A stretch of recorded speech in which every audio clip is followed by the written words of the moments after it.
There is none like you. No one else can touch my heart like you do. I could search for all eternity long and find there is none like you. One thing have I desired, forever will I seek, to behold the beauty of His holiness, and to dwell within the presence of the King. Well, how could I ask for more?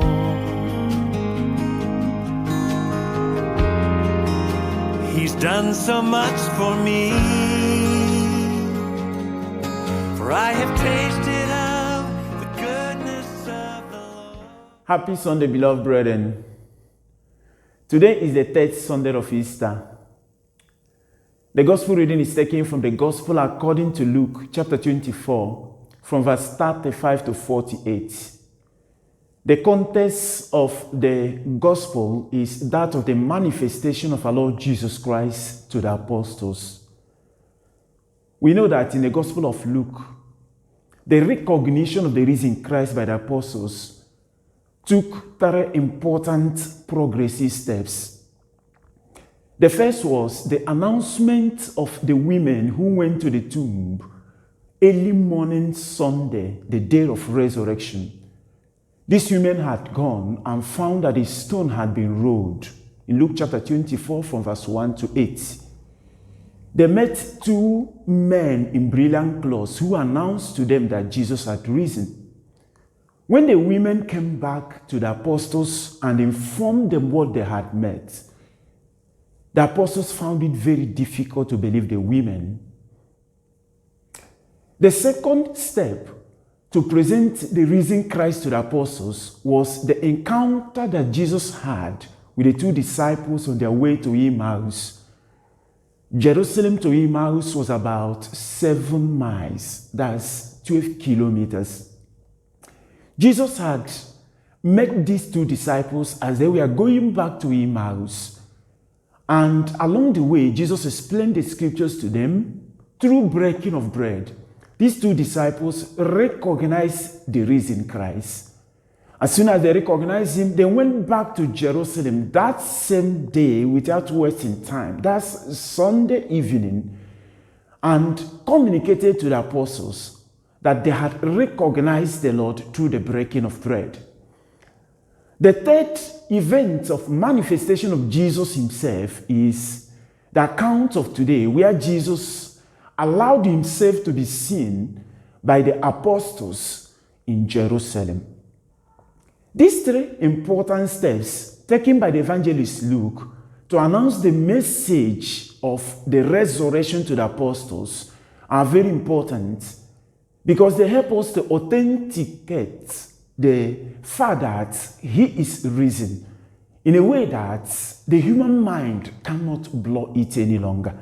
It becomes very clear to the apostles that the message announced to them through the women and through the two disciples and confirmed by Jesus himself is a message that cannot be denied, that he is risen. This is the greatest announcement in the New Testament. However, the account started by informing us that when the disciples who had met Jesus on the way came back to Jerusalem, as they were recounting the recognition of Jesus Christ through the breaking of bread, Jesus manifested himself to other apostles in Jerusalem. And then he greeted them with a message of peace. Peace be with you. After that, he showed them his hands and his feet. And when they were still in doubt of the fact that it was Jesus Christ, he requested for something to eat. Before the apostles, Jesus ate fish that they provided for him. And then he explained the scriptures to them. The structure of today's narrative follows almost the structure of the account of John we had last Sunday. John chapter 20 from verse 19 to 31. Three important features unify these two gospel writers in announcing the message of resurrection. The first is the manifestation of Jesus Christ to the apostles is not recounted as an apparition, but Jesus stood in their midst, as we had last Sunday in John chapter 20, verse 19 and verse 26. Today, in Luke chapter 24, verse 36, Jesus stood in their midst. The same verb that was used in the account of John, istemi, is also the same verb that Luke applies when he said, Jesus stood in their midst. This emphasis on Jesus standing in the midst of the apostles, as we indicated last Sunday, confirms the fact that whenever Christians are gathered, Jesus is in their midst. As we also made reference to the indication of Matthew chapter 18, that when 2 or 3 are gathered in my name, I am in their midst. The resurrection is the fullest confirmation of this expression. Both John and Luke insist on the fact of Jesus standing in the midst of his beloved disciples. The second thing that unifies the accounts of the resurrection, as we had last Sunday according to John, and that of Luke today, is that of the greeting of peace. When the risen Christ stood in the midst of the apostles in Luke chapter 24, verse 36b, he greeted them, "Peace be with you." Just as we had in John chapter 20, verse 19 and verse 21, as well as verse 26. Jesus greeted his disciples, "Peace be with you." The emphasis on peace, apart from indicating the fact that through Jesus Christ, the heaven and the earth have been unified together, as Paul will inform us that the death of Jesus Christ has brought heaven and earth together in Colossians chapter 1, verse 20. And in Ephesians chapter 1, verse 10, Paul says, "He is the reconciliation between heaven and earth." That is to say, through the death of Jesus Christ, heaven is brought very close to earth. Mortality is transferred to immortality. We are no longer afraid of death. This emphasis on peace is best manifested not only in this aspect of the realization of the peace between heaven and earth, but also the peace that should accompany the Christian journey. Christians are called to be instruments of peace. They are called to be avant-gardes of peace. That in every way, the message of resurrection cannot be properly proclaimed if we do not put it out with peaceful coexistence with others. Nobody can announce and show his belief in the risen Christ if he does not express it through life of peace and joy. And that's what we notice in this emphasis. Jesus greeted them, "Peace be with you."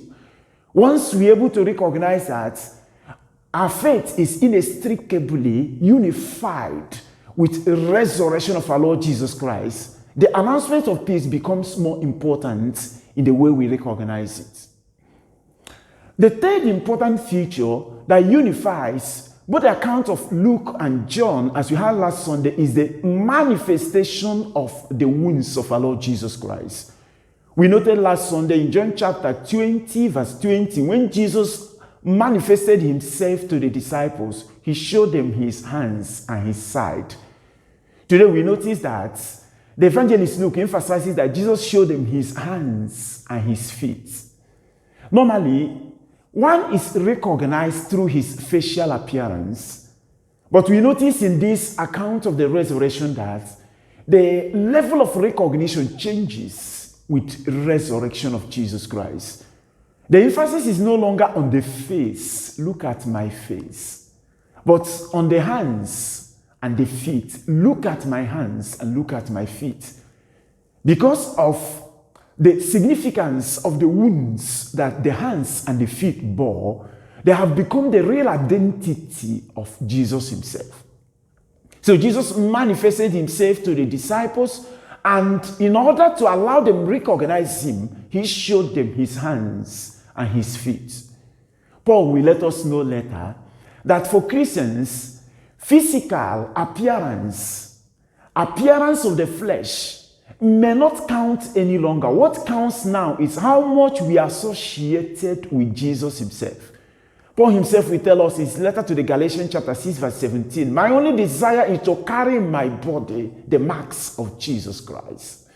He says, with Jesus I hang on the cross in Galatians chapter 2 verse 19. I do not live again, it is Jesus who lives in me. This emphasis on association with Jesus himself through the marks of the wounds, through the marks of the cross, is a way to draw our attention that Christians are to be recognized by how much they identify with the wounded hands and feet of our Lord Jesus Christ. Paul says, if anyone wants to boast, the person should boast in the Lord. In his letter to the Corinthians, he made it clearer when he said, for the Jews, they seek for miracles. For the Greeks, they look for wisdom. But for us who believe in Jesus Christ, the message of the cross is our greatest proclamation. For us, Jesus is both the wisdom of God and the power of God. It is in the cross that we are manifested. Association with the cross of our Lord Jesus Christ gives us our true identity. We become his followers the much we are able to show him through his cross, through his wounds, through his love that these wounds represent. This also calls to memory when Matthew will say in Matthew chapter 5 verse 48, you have to be perfect as your heavenly Father is perfect. The word used there in Greek language is teleios, which means a functional perfection. That is to say, the purpose of a thing is realized fully when that thing accomplishes the reason why it is made. The Father created us in his own image, as the book of Genesis informs us in Genesis chapter 1 verse 27. Each moment you're able to recognize and realize the image of God, the image of Jesus Christ in our lives, we are perfect. And that's why Matthew says, for us to enjoy beatific vision, we must be perfect as our heavenly Father. You must be able to realize, carry out, express the same love that the Father expresses both to the good and to the evil, and manifest it in a way that nothing can block us away. Even persecution and difficulties and wounds, they cannot stop us from announcing the message of life. However, in today's account, apart from these important features that unify the announcement of resurrection in the account of John and the announcement of resurrection in the account of Luke, Luke the evangelist makes two steps further when he indicates that Jesus requested for something to eat from his disciples. From verses 43 to 44, and they gave him fish, and he ate it before them, to confirm that he had risen. This union between the disciples and Jesus himself that is fully manifested through eating what they have provided even after resurrection authenticates the fact that he is risen. John himself will also make the same emphasis in John chapter 21 when Jesus will appear to the disciples at the lake of Tiberias and will prepare breakfast for them. They will eat together again in that episode.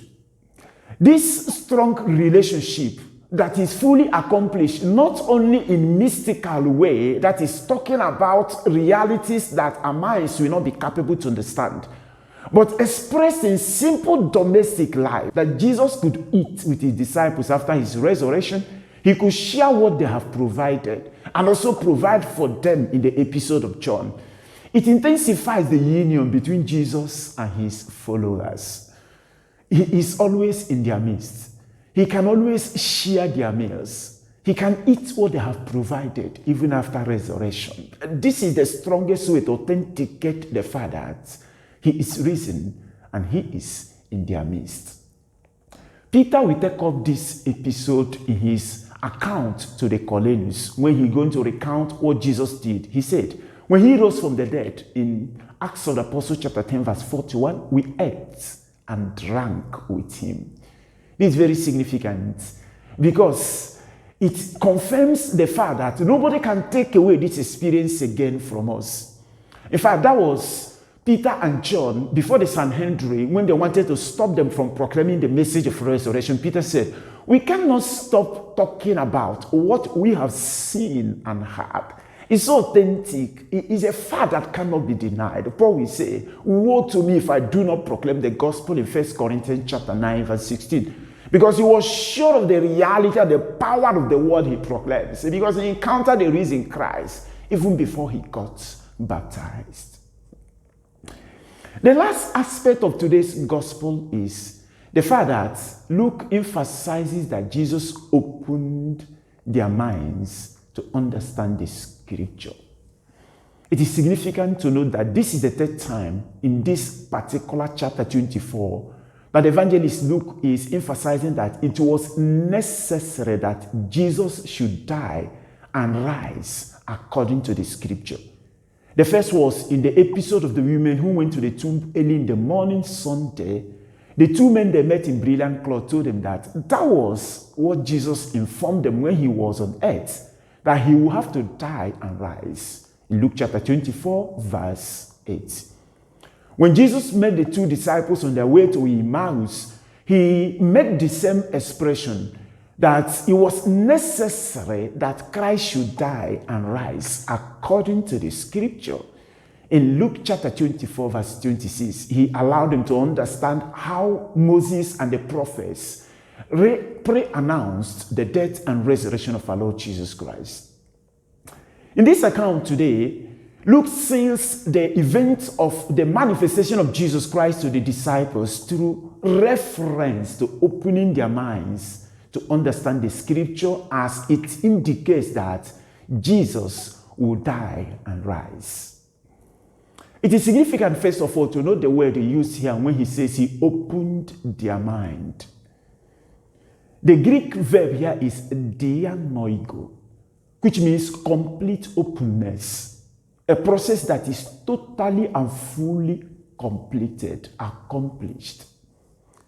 In the account of Luke, in Luke chapter 24, in this event of the resurrection, this verb, dianoigo, occurred about 3 times. And each moment, it made reference to how Jesus opened the mind of his disciples to understand the scripture. The first thing we notice when Luke emphasizes understanding the scripture here, he's making reference to the whole of the Old Testament.